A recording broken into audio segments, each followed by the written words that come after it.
Hello' পুনৰ মোৰ চেনেলত স্বাগতম হয় এতিয়া মই ঘৰমুখী হৈ আছো এয়া পিছফালে আছে কুনাল এয়া ভাইটি ৰাজীৱ বৰুৱাৰ গাড়ী ৰেণ্ট কৰিছো তেওঁক কথা গৈ থাকা ন ভাল লাগে নে বেয়া লাগে এতিয়া যিহেতু যাওঁ ৰাস্তাত কিছু কথোপকথন কৰিম তেওঁৰ বিষয়ে অকণমান জানিম গতিকে ভিডিঅ' এটা বনাওঁ বুলি ভাবি বনালো বহুত জীৱনৰ বহুত ধৰণৰ কথা থাকে জানো আহক আজি ৰাজীৱ বৰুৱাৰ বিষয়ে ৰাজীৱ ভাইটি তুমি এই যে ড্ৰাইভিংটো কেতিয়াৰ পৰা কৰি আছা 2008 পৰা তোমাৰ এইখন নিজৰে নে গাড়ীখন মই চলাইছো দিয়া বৰ্তমান হয় না তোমালোকে বেতন পোৱা নেকি নাই চাকৰিটো নাই তোমাৰ চিষ্টেমটো মানে আমাৰ গাড়ী কি ধৰণৰ দিনটো গাড়ী চলাওঁ লাগিলে যিটো পইচা বাচে মালিকক তেল তেলৰ পৰা কাটি মালিকক দিয়াৰ যিখিনি থাকে এটা হাজিৰা নিচাই হ'ল হাজিৰা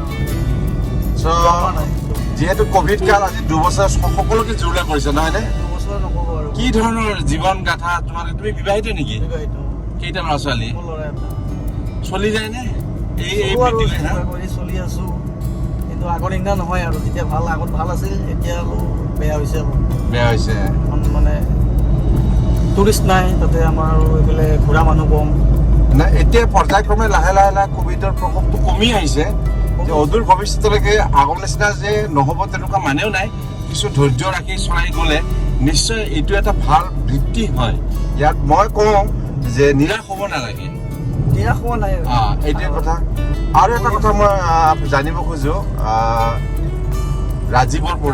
ৰাজীৱৰ নিচিনা বহু ল'ৰা ওলাই আহিছে এই বৃত্তিৰ কাৰণ চৰকাৰেতো সকলোকে চাকৰি দিব নোৱাৰে মই জানো ড্ৰাইভিঙত এটা মাদকতা আছে গাড়ী চলাই ভাল লাগে এটা এডভেঞ্চাৰ নিচিনা লাগে কাৰণ ময়ো গাড়ী চলাই খুব ভাল পাওঁ আৰু এই বৃত্তিটো কেতিয়াও নিজে তুচ্ছ বুলি ভাবিব নালাগে সকলো কামেই ডাঙৰ কাম মই এইটোৱে ক'ব খোজো আৰু অহা যি জেনেৰেশ্যন আছে তেওঁলোকে এইটো ভাবিব নালাগে যিকোনো কামেই কৰি যাওক তেওঁ এতিয়া বহি থকা নাই দুবেলা দুমুঠি গোটোৱাৰ কাৰণে গাড়ী চলাই আছে হয় নে নাই কোৱা যে যেতিয়া নিজৰ পৰিয়ালৰ যিজন মুখ্য এতিয়া তুমি মুখ্য তুমি গোটেই দিন অৰ্জন কৰি যেতিয়া দুবেলা দুমুঠি তোমাৰ পৰিয়ালক মুখৰ ভাত দিব পাৰিছা তাতকৈ আনন্দৰ কথা কি আছে ভাল নালাগে নে সেইটোৱে কথা এতিয়া তুমি মোক থবলৈ গৈ আছা সন্ধিয়া পৰা যেতিয়া পৰিয়ালৰ লগ পাবা নিশ্চয় ভাল লাগিব যদি 1 টকাও কামাই নাই তেতিয়াতো ভাল নালাগে তেতিয়াতো অলপ মনটো বেয়া লাগে আচ্ছা কিন্তু গাড়ী চলাই যেতিয়া আৰু আপোনাৰ ধৰি লওক কিবা এটা নিনিও ঘৰলৈ খালি হাত লৈ গ'লেতো ভাল নালাগে নাই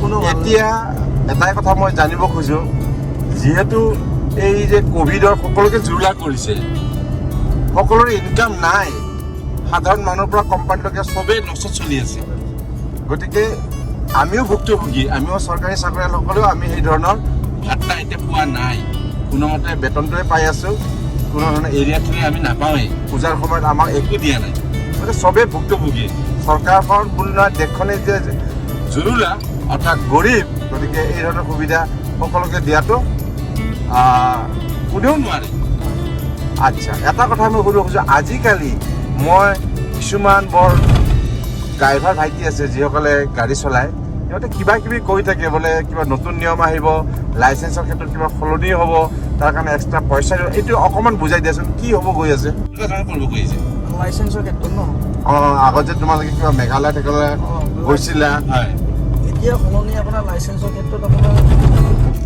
যিটো ছবি দিছে আপোনাৰ লাইচেঞ্চ আৰু গাড়ী কাগজ আমাৰ টেক্সি লাইনত টুৰিষ্ট পাৰ্মিটৰ পৰা গৈ লৈ আৰু আপোনাৰ বহুত চেঞ্জ কৰিব মানে আমাৰ টুৰিষ্ট নহয় এতিয়া অল ইণ্ডিয়া পাৰ্মিট হ'ব লাইচেঞ্চো এতিয়া অল ইণ্ডিয়া এটা টুৰিষ্টত চলাব লাগিব কিয় বেয়াটো নহয় অল ইণ্ডিয়া হ'লে বেয়া নহয় অল ইণ্ডিয়া সময় এতিয়া আমাৰ তেওঁ নৰ্থ ইষ্টত আমিতো দিল্লী মুম্বাই কলকাতাতো ভাড়া নহয় ইয়াৰ পৰাতো নহয় কেতিয়াও এতিয়া এক্সেছ আমাৰ খুব বেছি কোকৰাঝাৰ বঙাইগাঁও তেজপুৰ মেঘালয় এইটো অসমতে পৰি আছে অসম মানে অল আছাম এইটো অল আছামত আপোনাৰ বাকীকেইটা ষ্টেটত নাযাওঁৱেই নহ'লে আমাৰ টেক্সটো এনেই ভৰিব লাগিব টেক্স বেছি হ'ব নেকি বেছি হ'ব নিশ্চয় বেছি হ'ব আপোনাৰ এইটো এতিয়া ধৰি লওক আমাৰ 3 ষ্টেট পাৰ্মিটত চলাই আছিলোঁ কম পইচা এতিয়া অল ইণ্ডিয়া পাৰ্মিটত আপোনাৰ নাই কম 30,000 ধৰি লওক এনেকুৱা এক্সট্ৰা আপোনাৰ 15,000 টকা বাঢ়ি গৈছে আৰু প্লাছ আমাৰ টেক্স এইবিলাকত আছে মানে চব ফালৰ পৰাই বাঢ়িছে ক'ব গ'লে ড্ৰাইভাৰো এতিয়া লাইচেঞ্চো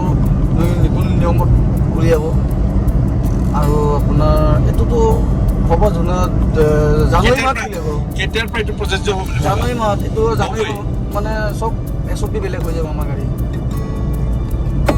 বহুত বহুত ধন্যবাদ ৰাজীৱ বৰুৱা।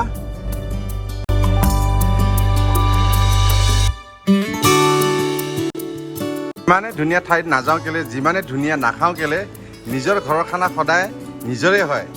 এয়া চাওক, বহুত দিনৰ মূৰত নিজৰ থালি বুলি ক'ব লাগিব। মই লৈছোঁ ৰুটি কুকুৰাৰ মঙৰ সৈতে আৰু আলু ভাজি। আমি সকলোৱে তৃপ্তিৰে খাইছোঁ। কুণল, এয়া ভাইটি বৰুৱা।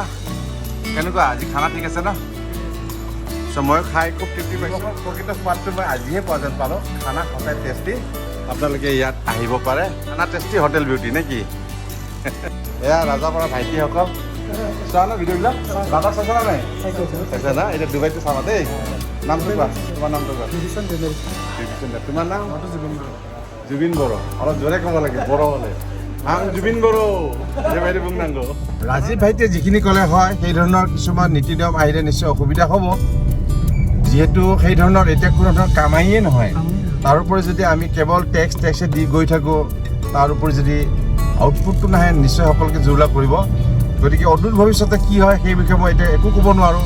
চৰকাৰে কিছুমান নীতি নিয়ম কৰিছে, নিশ্চয় কিছু এৰাধাৰ মাজেৰে চলিব লাগিব বা তেখেতসকলে নিশ্চয় ইয়াক চালি জাৰি চাব যে ৰাইজৰ অসুবিধা যাতে নহয়। সেইখিনি মই চৰকাৰকো অনুৰোধ কৰিব খোজোঁ, যি কৰক যাতে সকলোৰে মংগলৰ কাৰণে কৰক। এইখিনি কৈ মই ভিডিঅ'টো সমাপ্ত কৰিছোঁ।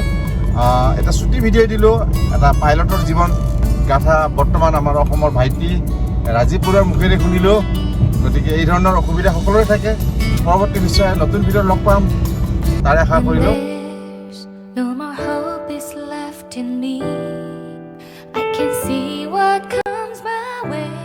কেনেকুৱা লাগিছে ভাইটি?